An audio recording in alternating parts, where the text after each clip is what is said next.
Guys, what's up? Mama April here, and it is about 1:30 in the morning. I am coming to you live from my fabulous bathroom. I know, ew, how tacky, but this is really where I get my best lighting, so I just wanted to do a little video here. The rest of my house makes me look kind of yellow and washed out, and it's not as, soundproof. There's always different noises and TVs and air conditioners and things like that, so I wanted to come in here and do it. And I knew it would be kind of quiet. You may hear my dog right outside the door, but other than that, we're kind of quiet in here, so we are good. And to really take some time before I went to bed and update y'all on my 30 days to mindful eating challenge that I had set up for myself. And I know some of you are probably like, what's mindful eating? Well, it's really a form of weight loss and just life changing.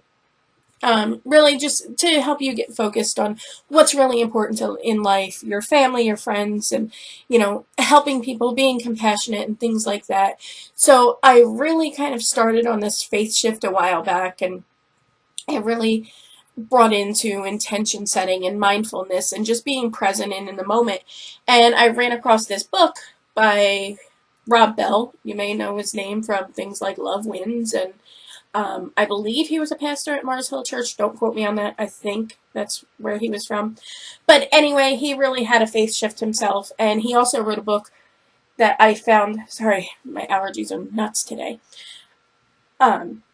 called How to Be Here, which really opened my eyes to life and that we are given this gift every single day, and just really how so many of us take it for granted. And we look at work and school and kids and family and everything and just kind of put them in this box that they're all things that we have to do, and just the work just starts to get to us. And I can tell you, since reading that book, I even look at my dishes, doing my dishes in a different way, and getting to see that I get to do my dishes, and realizing that there are people that really would, I know this sounds weird, and just completely over,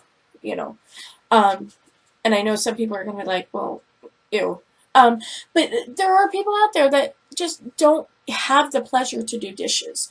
There are people out there that don't have the family, that don't even have children, and there's been times where I'm taking my son for granted and things like that, and it made me just really open my eyes and realize that no matter what my financial situation, no matter really what my house looks like, how much cleaning needs to be done, and things like that, that my life is a gift. My life is fantastic, and the things that I have to do, instead of them being things that I have to do, like dishes and laundry and all those kind of meaningless tasks, really became things that I get to do. I get to do laundry. I get to cook for my family. I get to do these things because not only is it showing love and compassion and just really taking care of things, it's serving them. It's serving my husband, it's serving my son, it's really treating them the way God would treat them, and even doing my dishes, again, can be really thought of as an act of worship to God and thankfulness. And it was really just this eye-opening, life-changing kind of thing that made me realize that my life is worth so much more than I was giving it credit for, and that my weight is really holding me back. And I really just kind of decided last night that it was going to be D-Day again. Dun, dun, dun, dun. I know.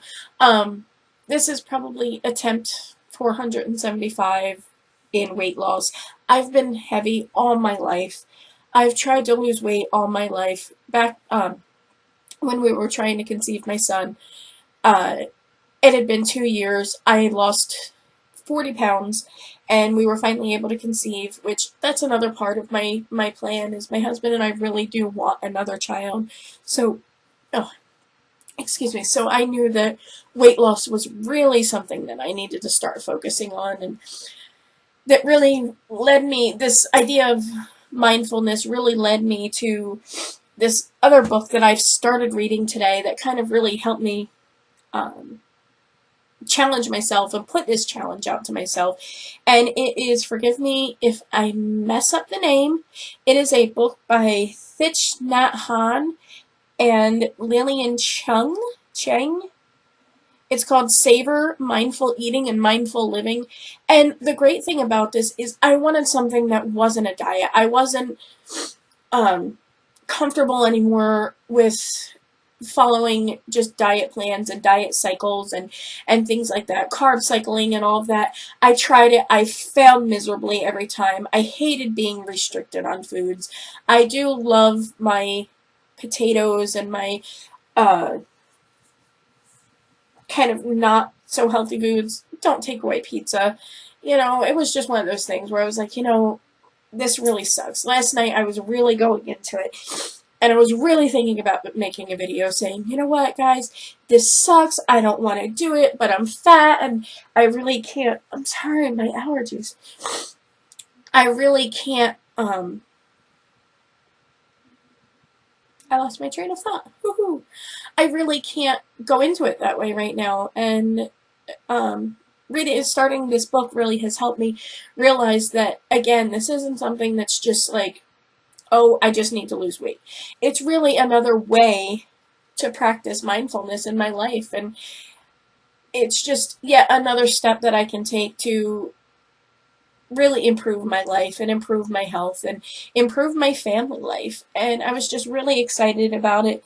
And it's not a diet. It's not, this is what you eat. This is what you should avoid. It does recommend avoiding things like sugars and processed foods and things like that. But, sometimes you just can't avoid those things, and you've really got to focus on what you can do. And it really talked a lot about how, this isn't a perfection thing. It's not something that's going to be perfect the first time or the second time or the third time or, days and days and weeks. And it's just about practicing it every day. And every day you're going to get better at it. And I really just kind of wanted to, let you guys know and let you guys in on this journey, because I know it's not going to be easy and it's going to be painful. But even that idea was something that was awesome, because one of my favorite quotes so far from reading the book, and I haven't gotten that far into it because I just really wanted to read it and let it sink in. But one of my favorite quotes, I've got it up on my phone here. Dealing with our overweight, or with any of life's difficulties for that matter, is not a battle to be fought. Like, wow. How many of you say, you're fighting this, you're a fighter, you're gonna fight this battle, you're gonna win this battle and everything. And I think one of the things to realize is that, like, number one, the battle's already been won. We have all the tools inside us we need to get this done. Instead, we must learn how to make friends with our hardships and our challenges. They're there to help us. They are opportunities for deeper understanding and transformation, bringing us more joy and peace as we learn to work with them. With with mindful practice, we gain insight into the roots of our difficulties. Which that really hit me, and I was like, man, this isn't something that I have to hate, that I have to begrudgingly go through. I can say I made myself like this coffee drink this morning, and um, I did yoga with my son, and then for lunch I just had some uh, like pre-cooked chicken, like Tyson strips or whatever, like fajita strips or grilled chicken breast strips or whatever. But anyway, I had that with some fruits and vegetables, and I found it was like really good, and I found myself full, and I found myself focusing on really what I was eating and why, instead of just, oh, I'm hungry. Um, I did pretty good today. Besides, like, of course, dinner. Um, I am going to make meals that my husband and my son will like as well. I'm not going to live off salads. I'm not going to live off whole foods. It's just not practical, honestly, for my family. So dinner tonight was like chicken patties and fries and broccoli. And I did okay with it. I was great with it. But then my downfall really comes at night. And of course, I took a little nap, and once I got up, I had another chicken sandwich, and I had some chips that my son had had, and things like that. And I really kind of wanted to start to beat myself up, but then I remembered, you've done so good so far today. These things are going to happen. These mess ups are going to happen. I really, instead of like beating myself up, I decided to start a food journal. And I know it's not calorie counting or anything like that, but it was one of the things the book really mentioned about, focusing on things. And how did you feel when you did this? How did you feel when you ate this? How did you feel when this happened or that happened? And why did you go to this food? What did this food make you feel? Did it make you feel good? Did it make you feel euphoric? Was it something you were craving? And why? What were your feelings at that moment? And I really think that weight loss, that's really what it's about. And you don't really have to do the food journal, but it really, really helps. And I want to just kind of see if anybody else wants to go on this with me, if anybody else kind of wants to go on this journey with me. And really, just, you can find me on Facebook, Waiting for April, or you can message me here on YouTube, or you can email me, waitingforapril@gmail.com, and just kind of let me know your goals and things like that. And if you really want to get more into this, just let me know. Maybe I'll create a group on Facebook. It's not going to be anything where I'm selling anything at all. The only thing I might keep recommending is the book. And you can rent it probably from your local library. I rented it on a site called Overdrive through my local library.